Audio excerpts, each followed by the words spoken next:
आज हम लोग बात करेंगे क्लोजर के बारे में। तो आपको एंड तक ट्यूटोरियल देखना है। क्लोजर आपको काफी अच्छे से समझ में आने वाला है। ठीक है, तो यहाँ पे डिफिनेशन है क्लोजर का, पढ़ लेते हैं थोड़ा सा। ठीक है, बाकी एग्जांपल करेंगे तो क्लियर हो जाएगा।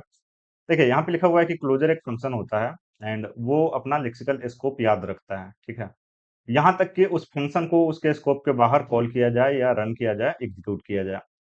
सिंपल भाषा में बोला जाए तो क्लोजर अलाउ करता है इनर फंक्शन को कि वो अपने अपना जो उसका पेरेंट फंक्शन है, ठीक है, वहां से वेरिएबल एक्सेस कर सके। ठीक है, outer function, there outer function, parent function, even after the outer outer function है फिनिश्ड एग्जीक्यूटिंग। ठीक है, अब ये क्या लाइन है, जब एग्जांपल करेंगे तो समझ में आ जाएगा। जब आउटर फंक्शन फिनिश्ड एग्जीक्यूट कर लेता है उसके बाद भी एक्सेस कर सकता है इनर फंक्शन आउटर फंक्शन के वेरिएबल को। ठीक है, अब देखिए यहाँ पे ये सिंपल सा एग्जांपल है, लेकिन हम सीधा VS कोड में आएंगे एंड कोड करके समझेंगे। ठीक है, तो यहाँ पे एक फंक्शन लेते हैं एंड नाम देते हैं इसका आउटर। ठीक है, यहाँ से इस तरीके से मैंने, सॉरी माय बैड, आउटर नाम का एक हमने फंक्शन बना दिया एंड इसके अंदर हम क्या करेंगे, एक वेरिएबल बना लेंगे एंड यहाँ पे नाम देंगे काउंटर। ठीक है, 0 कर दिया हमने इसको एंड एक फंक्शन बनाएंगे अगेन एंड इस टाइम हम नाम देंगे इनर। ठीक है, इसके अंदर एंड इसके अंदर हम क्या कर देंगे, रिटर्न कर देंगे इस काउंटर को।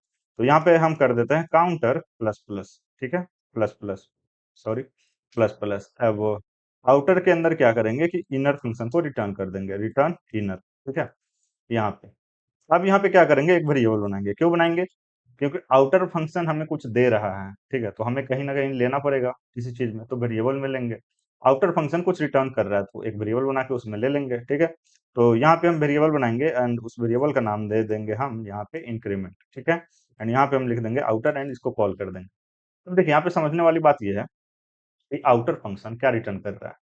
आउटर फंक्शन इनर फंक्शन को रिटर्न कर रहा है एंड ये बात मैंने आपको बार बार बोला है कि हमें वही मिलता है जो फंक्शन रिटर्न करता है। ठीक है, तो आउटर फंक्शन ने इनर फंक्शन को रिटर्न किया है। ठीक है, तो यहाँ पे हम कंसोल डॉट लगा के चेक कर लेंगे कि इंक्रीमेंट इंक्रीमेंट जो है वो इनर फंक्शन है कि नहीं। तो ऑफ कोर्स इनर फंक्शन ही होगा इंक्रीमेंट। ठीक है, तो यहाँ पे आएंगे एंड कंट्रोल शिफ्ट चेक करेंगे सीधा एंड यहाँ पे कंसोल एंड ये इनर फंक्शन। तो मैं क्या समझ में आया कि काउंटर इनर फंक्शन है। क्यों, रीजन भी है क्योंकि आउटर फंक्शन रिटर्न ही कर रहा है इनर फंक्शन को। ठीक है, ओके फाइन। अब देखिए यहाँ पे इसको मैं कर दूंगा बंद। ठीक है, अब मैं क्या करूंगा, या फिर इसको इस तरीके से रखता हूँ मैं एंड इनर फंक्शन को कॉल कर दूंगा। इनर फंक्शन क्या था, सॉरी, इंक्रीमेंट फंक्शन को कॉल कर दूंगा।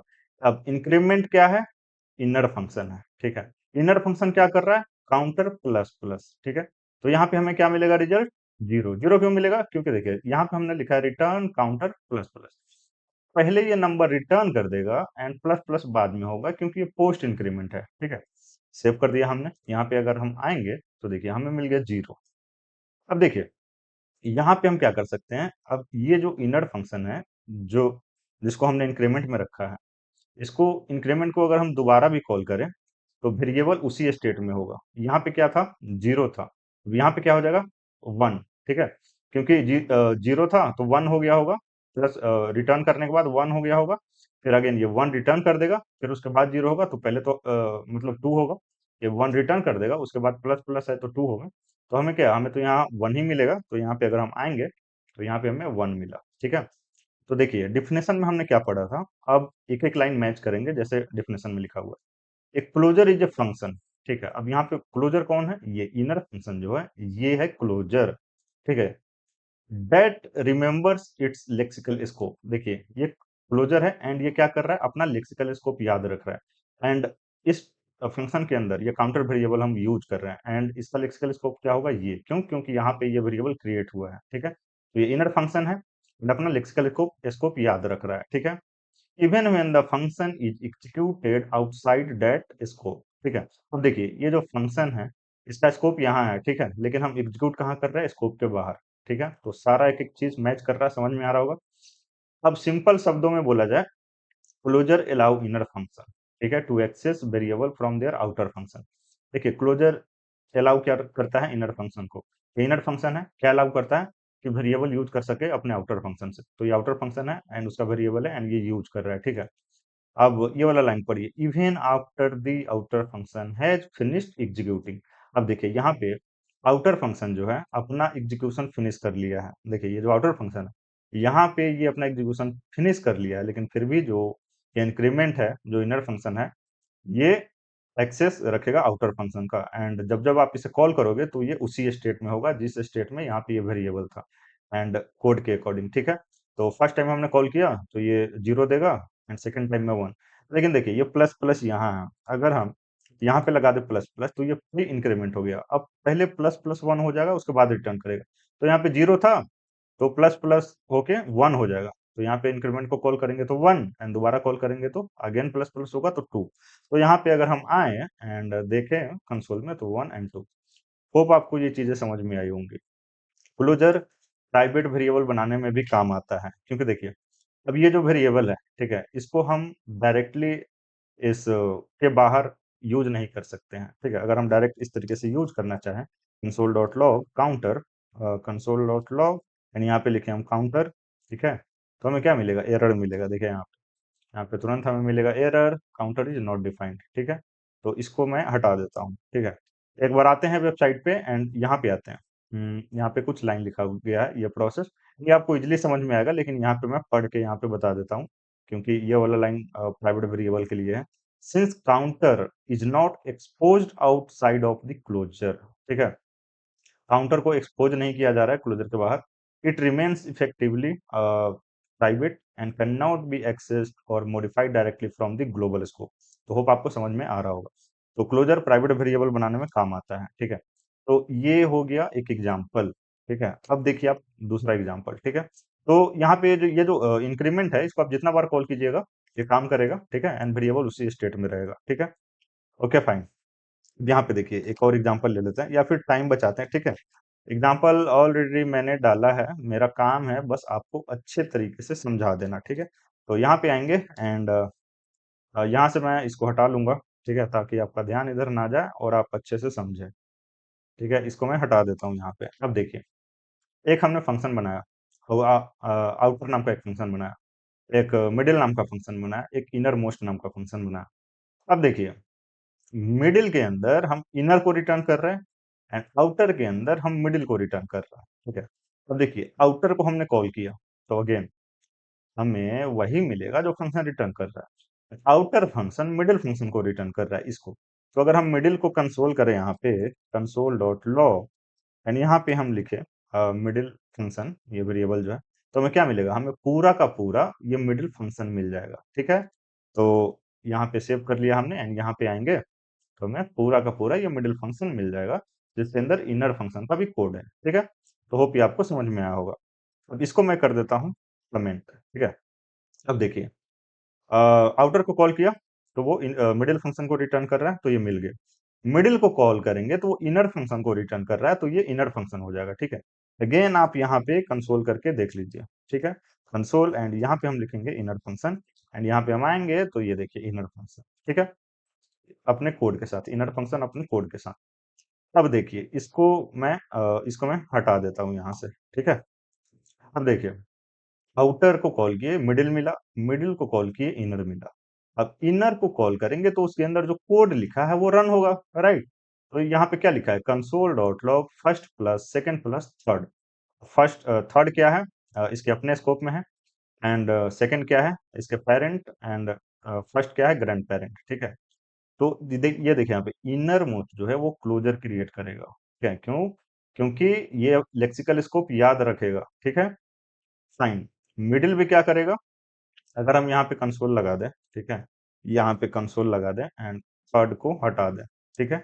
अब देखिए फर्स्ट प्लस सेकंड, सेकंड यहाँ है, फर्स्ट यहाँ है, तो यहाँ पे मिडिल एंड इनर जो है वो क्या बन जाएगा, क्लोजर बन जाएगा, ठीक है।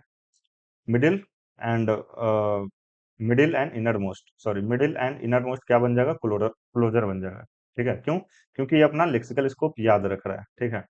ये इसका जो लेक्सिकल स्कोप है ये सब याद रख रहा है। तो अगर हम आउटर को कॉल करें उसके बाद ये जो मिडिल फंक्शन है इसको आप जितना मर्जी जितना बार चाहें उतना बार आप इसे कॉल कर सकते हैं, ठीक है, जैसे हमने पहला जो एग्जांपल देखा था, ठीक है।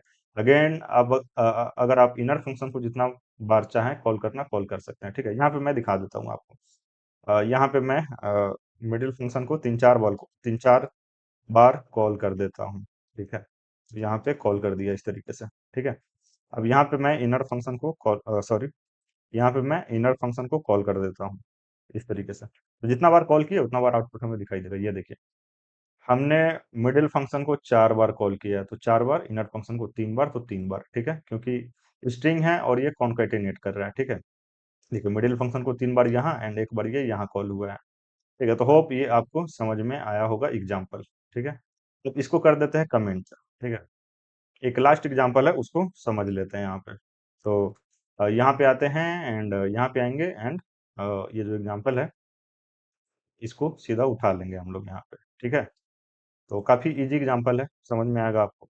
देखिए, यहाँ से अगेन मैं ये सब हटा देता हूँ ताकि आप समझने पे ध्यान दें, आउटपुट पे नहीं। इसको हटा लेता हूँ, इसके बाद आप प्रैक्टिस कीजिएगा, ठीक है? देखिए, एक क्रिएट काउंटर नाम का फंक्शन बनाया हमने and उसके अंदर एक वेरिएबल बना दिया एंड ये क्या है, ये ऑब्जेक्ट है, ठीक है? काउंटर क्रिएट काउंटर फंक्शन क्या कर रहा है, ऑब्जेक्ट रिटर्न कर रहा है, ठीक है? एंड यहाँ पे कीज है एंड यहाँ पे वैल्यू है, बेसिकली मेथड है, फंक्शन है, ठीक है? तो क्रिएट काउंटर कॉल किया एंड ये अपना एग्जीक्यूशन फिनिश कर लिया है, ठीक है? तो काउंटर क्या है, ऑब्जेक्ट है। क्रिएट काउंटर क्या रिटर्न कर रहा है, ऑब्जेक्ट। तो यहाँ पे अगर आप कंसोल कीजिएगा, सॉरी, कंसोल कीजिएगा, कंसोल डॉट लॉग एंड यहाँ पे अगर आप लिखते हैं काउंटर, तो आपको क्या मिलेगा, ऑब्जेक्ट मिलेगा। तो यहाँ पे अगर आप आके देखें यहाँ पे, तो आपको ऑब्जेक्ट मिल गया यहाँ पे, ठीक है? जिस तरीके से ऑब्जेक्ट हमने बनाया है कोड के अंदर। अब देखिए, अब ये जो क्रिएट फंक्शन है, क्रिएट काउंटर फंक्शन है, ये डायरेक्टली इस काउंट वेरिएबल को एक्सपोज नहीं करेगा अपने प्रॉपर्टी के रूप में, ठीक है? तो ये प्राइवेट वेरिएबल बन गया। काउंट काउंट जो वेरिएबल है, ये प्राइवेट वेरिएबल बन गया, ठीक है? अगर इसको यूज करना है तो हम लिख सकते हैं काउंटर डॉट इंक्रीमेंट। देखिए, ये काउंटर है पूरा का पूरा ऑब्जेक्ट, ठीक है? एंड इसके अंदर क्या है, ये की है। तो उसका वैल्यू यूज करने के लिए हमें क्या करना पड़ता है, डॉट की मदद से यूज करते हैं। अगर वो फंक्शन होता है तो इस तरीके से कॉल कर देते हैं राउंड पैरेंथेसिस की मदद से। तो काउंटर प्लस इंक्रीमेंट, ठीक है? तो यहाँ पे प्लस प्लस, तो यहाँ पे क्या हो जाएगा, 1। दूसरा बार कॉल करेंगे तो काउंट कितना हो चुका है, 1। तो 1 एंड अगेन 1 प्लस प्लस 2। तो यहाँ पे हम आए तो ये यहाँ पे 2 हो चुका होगा and counter dot gate counter करेंगे तो यहाँ पे गेट काउंट है, तो ये क्या रिटर्न करेगा, 2। तो आउटपुट क्या होगा, 1 2 2। तो यहाँ पे अगर हम आए तो 1 2 2। तो होप ये आपको समझ में आया होगा, ठीक है? तो ये था क्लोजर। अगर आप पढ़िएगा तो आपको काफी अच्छे से समझ में आएगा। एंड यहाँ पे देखिए, क्लोजर हम लोग यूज करते हैं प्राइवेट वेरिएबल बनाने में, function factory, event handling, call back function, memorisation and coding. लेकिन बहुत लोग क्या करते हैं कि नहीं समझ पाते हैं कि इन सब चीजों में क्लोजर यूज हो रहा है, क्योंकि वो क्लोजर को रटते हैं, समझते नहीं। अगर आप क्लोजर समझिएगा तो सारा चीज आपको समझ में आएगा अच्छे तरीके से, ठीक है? क्लोजर काफी इंपॉर्टेंट टॉपिक है। अगर आपको कहीं पे भी डॉट नहीं समझ में आया, ठीक है, तो आप कमेंट में पूछिए। एंड अच्छा लगा उसके लिए भी कमेंट कीजिए। आप पहली बार देख रहे हैं तो सब्सक्राइब कर लीजिए, अपने दोस्तों के साथ शेयर कीजिए। मिलते हैं नेक्स्ट वीडियो में। Thank you, bye, take care.